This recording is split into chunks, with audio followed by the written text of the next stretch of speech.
안녕하세요. 운세남의 연주입니다. 이번 시간은 타로 초보분들이 궁금해할 만한 질문들에 대해서 제가 대답해 보는 시간을 가질 거거든요. 이 질문은 진짜로 타로를 모르시는 초보인 제 지인이 질문한 질문들입니다. 질문해 주시겠어요? 타로 카드를 봤는데 얼마나 믿어야 할지 모르겠어요. 타로를 얼마나 믿어야 될까? 이런 질문 진짜 많이 받아요. 타로 이거 믿을만 한가요? 이게 사주가 더 믿을만 한 거예요? 타로가 더 믿을만 한 거예요? 막 이런 식의 질문들 제가 받습니다. 참 난감해요. 그거에 대해서 뭐 89% 믿을만 합니다. 30% 믿을만 해요. 이렇게 대답을 해야 되는 건가? 아니면은 뭐 100% 맞습니다. 다 맞으니까 믿으십시오. 이렇게 얘기해야 되는 건가? 난감하긴 한데 저는 이렇게 대답을 할게요. 타로는 도구예요.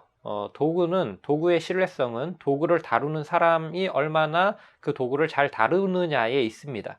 그러니까 타로 자체가 믿을만 하다가 아니라 타로는 되게 훌륭한 도구예요. 상담을 할 수 있는 또는 미래를 어느 정도 볼 수 있는 훌륭한 도구죠. 그럼 그 도구를 다루는 사람이 얼마나 그 도구를 잘 다루느냐가 이 타로를 보는 것이 얼마나 신뢰할 만하냐랑 직결되는 것 같아요.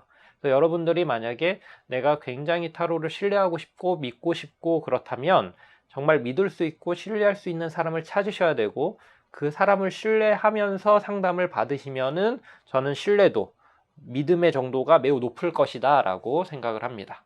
타로 운세를 봤는데 정말 안 좋은 이야기를 들었어요. 좀 불안해요. 어떻게 하는 게 좋을까요? 일단은 그 상담사한테 다시는 상담을 받지 마십시오. 그리고 이제 다른 상담사를 일단 찾아가시기를 좀 권하고요. 일단 첫 번째는 그거고요. 두 번째는 이미 상담을 받아서 마음의 상처를 입긴 하셨으니까 그거에 대해서 이제 어떻게 받아들이느냐는 이제 중요한데, 어떤 단어나 어떠한 문장이 나를 굉장히 기분을 불쾌하게 했는지 한번 좀 떠올려 보셨으면 좋을 것 같아요. 뭐 처음부터 끝까지 다 불쾌했어요. 이럴 수도 있겠죠. 그럼 진짜 그 사람이랑 안 맞으시는 거예요. 그냥 정말 재수 없었다고 잠자고 잊으셔야 돼요. 술 드시고 잊으시든가. 근데 보통은 그렇지 않습니다. 상담을 받다가 어떤 단어나 어떤 문장에 내가 격렬하게 반응했을 가능성이 높거든요. 그러면은 그 단어나 문장이 나의 어떤 부분을 건드렸을 거예요. 그거에 대해서 한번 좀 생각해 보시면 좋을 것 같아요. 우리가 모든 경험에서 좀 긍정적인 어떤 걸 뽑아낼 수도 있습니다. 불쾌한 경험에서도 무조건 불쾌함만 남는 게 아니라 나의 삶에서 또는 그 질문에서 되게 중요한 어떤 힌트를 얻을 수도 있거든요. 그런 식으로 한번 접근해 보면 좋지 않을까라고 생각해 봅니다. 타로점을 봐주는 곳이 정말 많은데요. 어떤 곳을 가야 할지 모르겠어요. 타로 보는 곳을 고르는 팁이 있나요? 피자집이 정말 우리나라에 많은데요. 어떤 피자가 정말 맛있는지 모르겠어요. 그 피자를 잘 고르는 팁이 있나요? 그렇게 제가 질문하면 여러분들 어떻게 대답하실래요?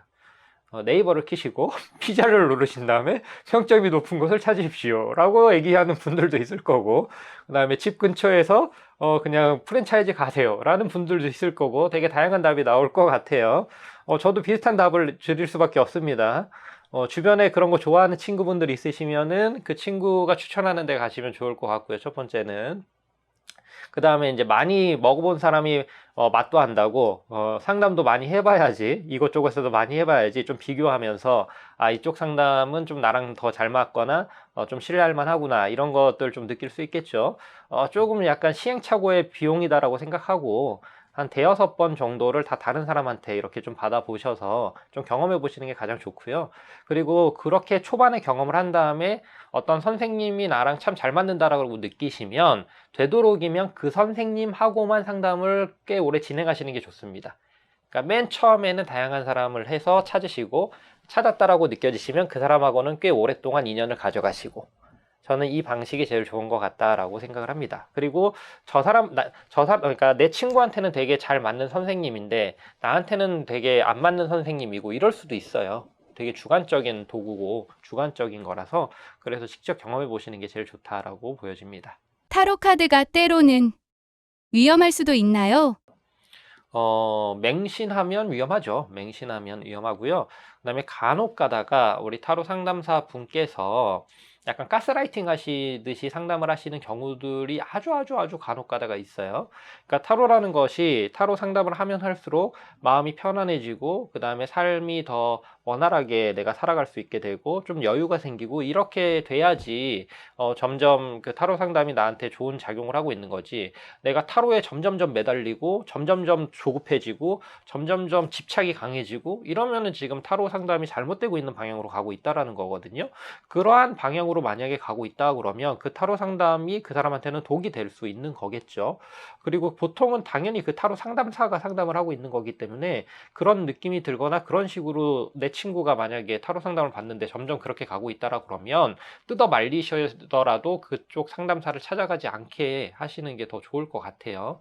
그러니까 맹신하거나 또는 뭔가 안 좋은 느낌으로 마음이 향하면서 점점 발전해 나갈 수 있는 어떤 리스크가 있습니다. 그런 것들은 좀 주의하셔야 되겠죠. 똑같은 질문을 하면 안 된다던데 같은 질문을 여러 번 해도 되는 건가요? 10번 해도 돼요. 100번 해도 되고 그거는 여러 번 질문하셔도 상관은 없는데 그런데 되도록이면 한 번 질문하는 게 맞기는 해요. 맞다라기보다는 그게 더 좋죠.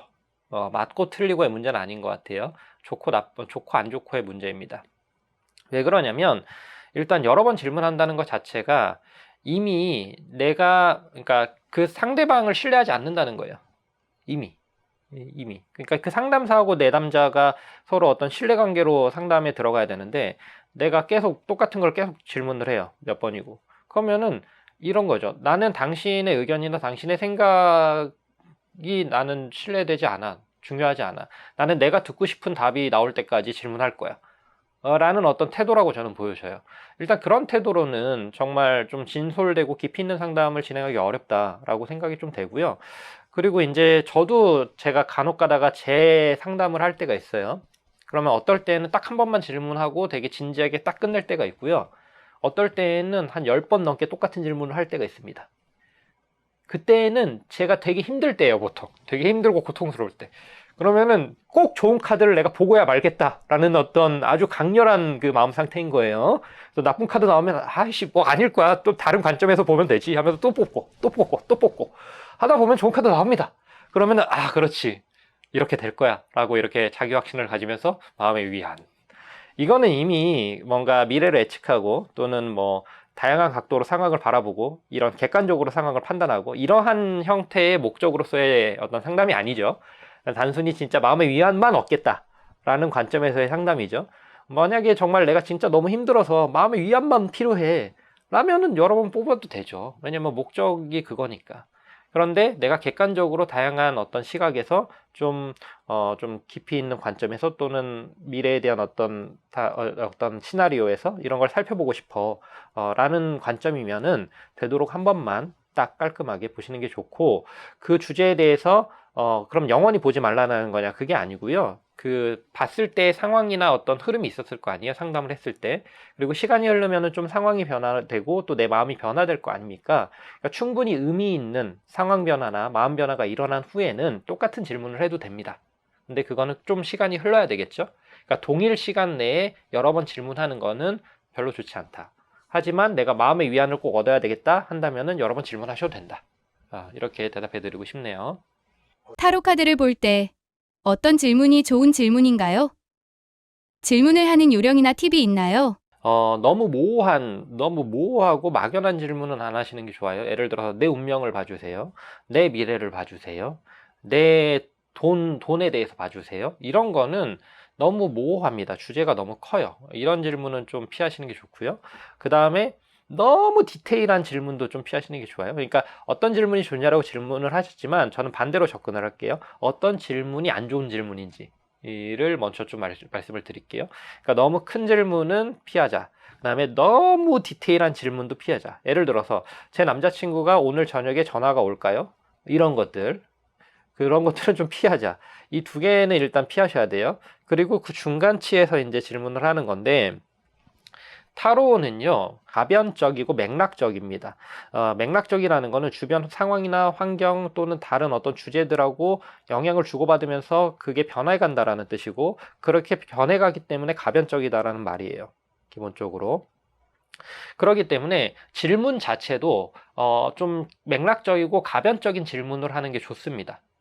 그러니까 너무 본질적이고 고정적인 질문을 하지 않는 게 좋아요. 이게 무슨 얘기냐면 제 소질은 어떤가요? 이런 거는 타로에 적합한 질문이 아닙니다. 여러분들 소질이 10대 때 바뀌고 20대 때 바뀌고 30대 때 바뀌고 그게 소질입니까? 소질이라는 거는 보통 태어났을 때 죽을 때까지 그 소질이라는 걸 가지고 있죠. 당연히 그 소질을 꽃피우고 발전시키는 건 다른 문제고요. 소질 자체는 타고나는 거잖아요. 그런 것들, 본질적이고 불변하는 것들은 타로가 적합하게 대답하기 어렵습니다. 그런데 예를 들어서 지금 남자친구하고의 관계에 대해서 또는 앞으로의 남자친구하고의 관계에 대해서 보고 싶어요 라는 거는 가변적이잖아요. 충분히 가변적이지만 뭐 그게 변화가 극심할 수도 있고 느릴 수도 있죠. 하지만 궁금할 수 있잖아요. 지금 우리 마음이 어떻지? 앞으로 우리 마음은 어떨까? 이런 것들. 또는 지금 직장 상태가 취업한 지 별로 안 됐는데 지금 이 직장 생활 잘할 수 있을까요? 뭐 이런 질문들 같은 경우. 이것도 가변적이잖아요. 내가 어떻게 하기에 따라서 직장 생활 잘할 수도 있고 못할 수도 있고 지금 내가 어떤 마음가짐 가지고 있고 이 마음가짐이 이 직장 생활 하는데 도움이 되고 안 되고 이런 것들을 타로로 볼 수도 있겠죠. 그래서 좀 맥락적이고 조금은 가변적인 형태의 질문이 타로 카드에는 더 적합하다라고 생각이 되어집니다.